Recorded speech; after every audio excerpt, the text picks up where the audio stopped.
Chronicles and other things like A Time for Swords, and most recently A Night of Flames, and Wolf of Wessex as well, if you haven't read that.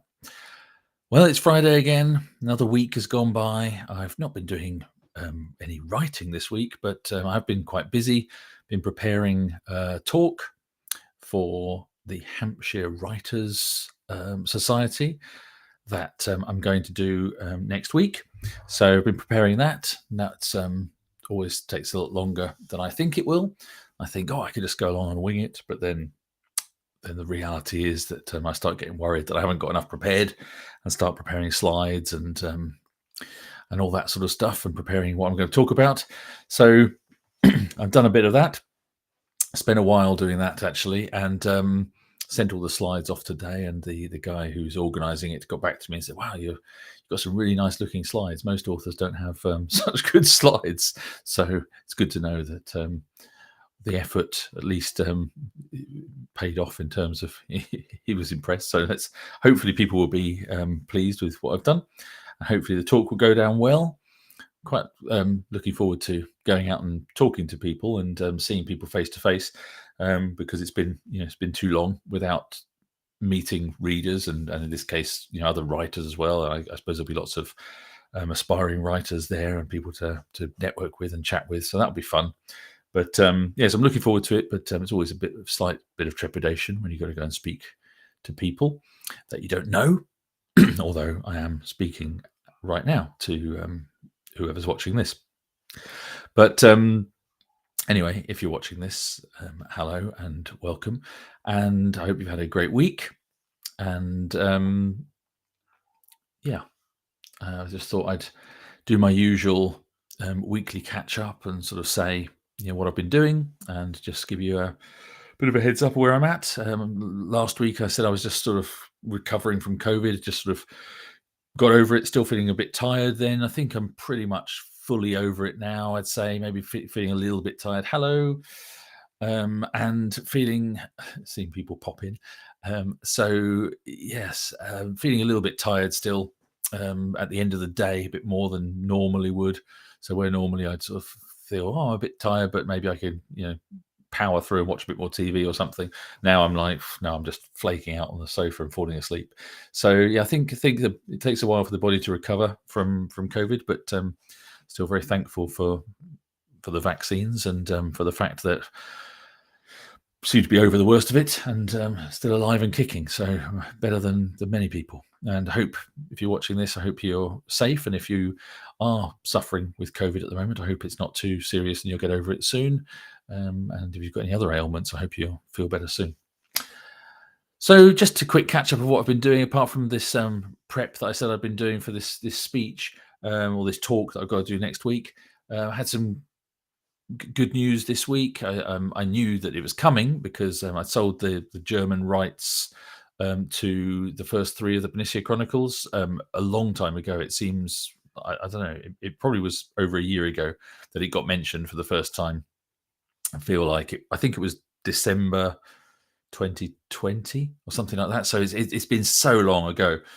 So you kind of almost forget about it. I'd almost hadn't forgotten about it, obviously, but you just sort of, it just slips your mind and you're not really thinking about it. So on a bit of a whim, because I'm not doing any proper writing this week and I was looking for any excuse to avoid doing this preparation that I was doing for this talk, I thought I'd do a quick Google search for the German publisher and see if they had me on their website. And lo and behold, I suddenly have appeared on there, and the covers look pretty cool. So, well, I don't know if they're pretty cool. I know that people who think historical accuracy is very important probably don't think they're really cool, but it's nice to see things appearing out there. So I'm going to share the screen. I could quickly just show you this.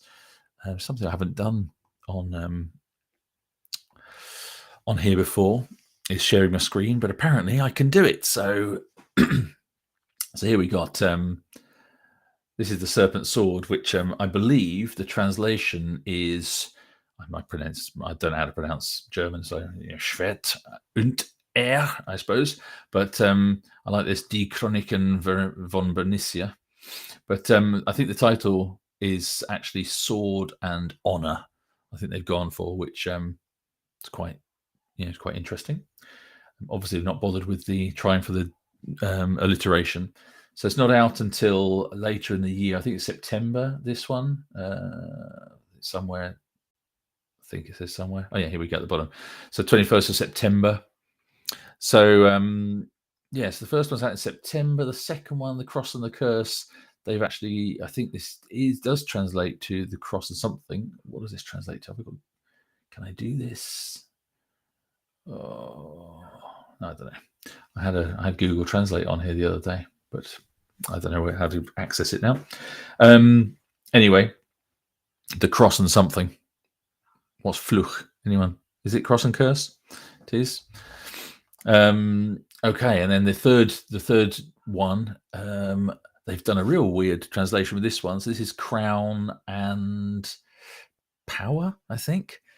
So yeah, this is Blood and Blade in English, and it's an interesting one because they've kind of used some of the original sort of look and feel of the cover for Killer of Kings with the crown and the soldiers in the background. It's sort of a little bit reminiscent of the original Killer of Kings cover, but they've got but they've called it Crown and Power.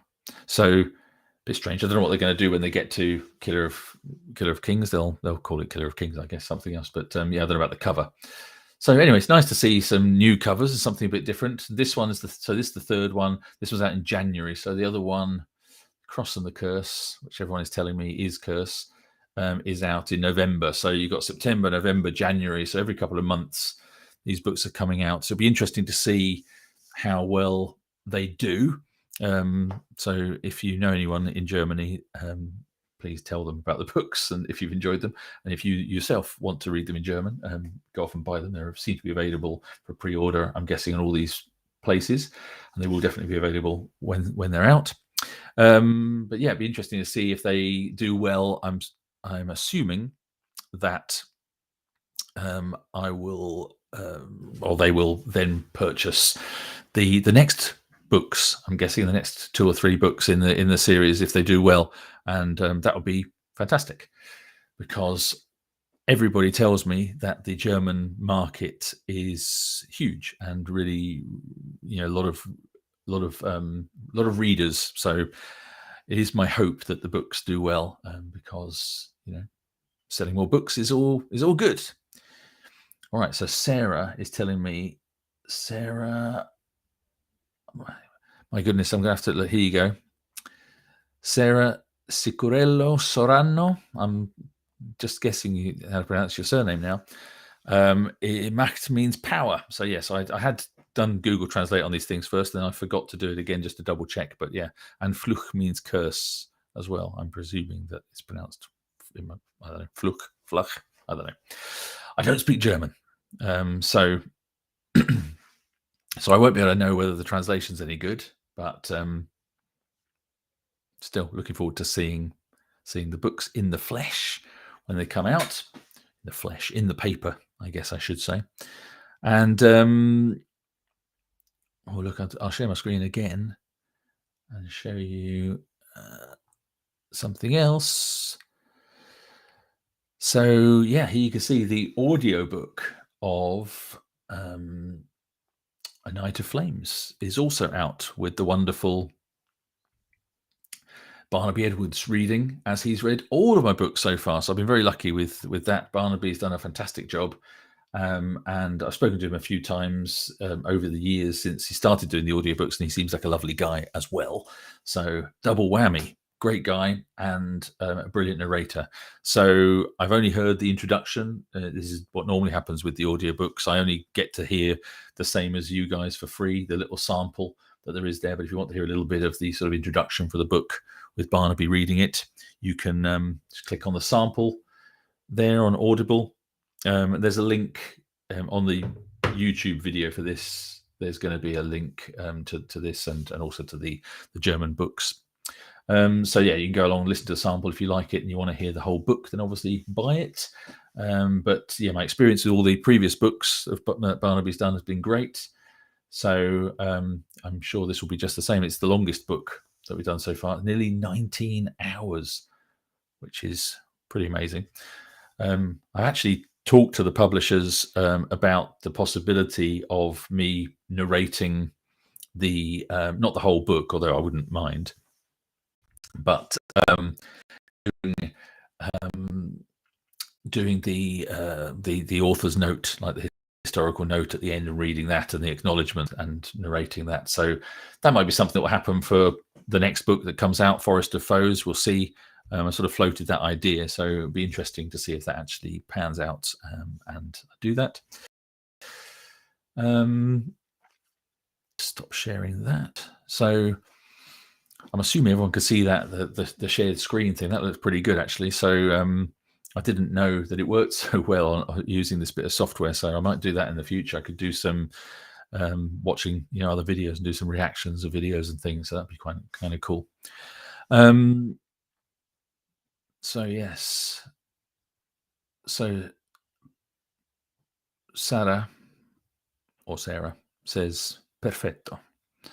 So good, my pronunciation. I'm assuming that's about my pronunciation of your surname. So well done, good. Yeah, it'd be good to see it sounds like an Italian surname, and I'm guessing with perfetto it sounds quite Italian. So seeing the books translated into Italian would be nice as well. And also I'd love to get them translated into Spanish, because I do speak Spanish, so I could actually read them and see what I thought of the translation, as opposed to just getting a book and going, okay, it's got my name on the front, but I don't know what it says. Anyway, that's about it, really. I can't think of a huge lot more things to say. As I said, I've been working on this, preparing this this talk that I'm doing next week, so that's taking up lots of work, lots of time. Actually, there's one other thing. Yesterday, this news to some people watching here might be interested, but I did meet actually with the Serpent Sword team, the guys that I've been working with for a few years now. But we worked on the proof of concept trailer for the Serpent Sword, and it's been slow progress ever since. For the last year or so, we've had an agent in the States, but nothing really has moved as fast as we would like at all. So it's become quite frustrating. But we all got together to discuss future, the future and what we can do to push the project along. See if we can kick open some doors, which I think is all we need to do, really. I think if we can manage to get the right doors open and get in front of the right people, we've got a really strong pitch for it, and yeah, I think it will go down really well. It's just getting the doors open and being able to speak to the right people. So if anyone's watching this and you know of an agent or a sales agent or someone, film producer or TV producer that would be interested, or you're related to someone who works in the TV industry or something, you think they might be interested, then send them my way. So funny you should say that. So Jonathan just asked, did I get my sacks back? Funny you should say that, but yes, I did yesterday. So yesterday I actually picked it up. So the one that was used in the proof of concept trailer. So yeah, I got it back. So it's been a couple of years since I've had it, but yes, they were looking after it. Connor was looking after it, and it's now safely back in my hands, or not in my hands, but in my possession. Yeah, and one other thing, when I was talking to the team, Greg Stewart was one of the guys on the team. He's the script writer, who's done the screenplay for the pilot and the sort of breakdown of the series. And he's also he's written a play called Eden, which is going to be part of the Birmingham Fest or Birmingham Festival in July, so the end of July. So that's going to be on a couple of nights in a theatre in Birmingham. So I'm hoping to get along to see that. But when I know a bit more, when the tickets are on sale, I'll post some information on social media about that as well. So anyone who's around the Birmingham area or wants to go to the theatre and see a new production by an exciting writer who does screenplays as well. And it actually is going to star. It's a two-man show, and one of the actors is actually in the proof of concept trailer as well. Chris Hampson, who's Shand, actually the old warrior in in the Serpent Sword proof of concept. So yeah, keeping it all sort of quite incestuous when keeping it in the family. But anyway, so I'll keep you posted on that and on any other things that happen, and anything exciting to report over the next week or so. And until then, I would say farewell. Have a great weekend, and yeah, stay safe. Happy reading. Have a great weekend, and see you all next week.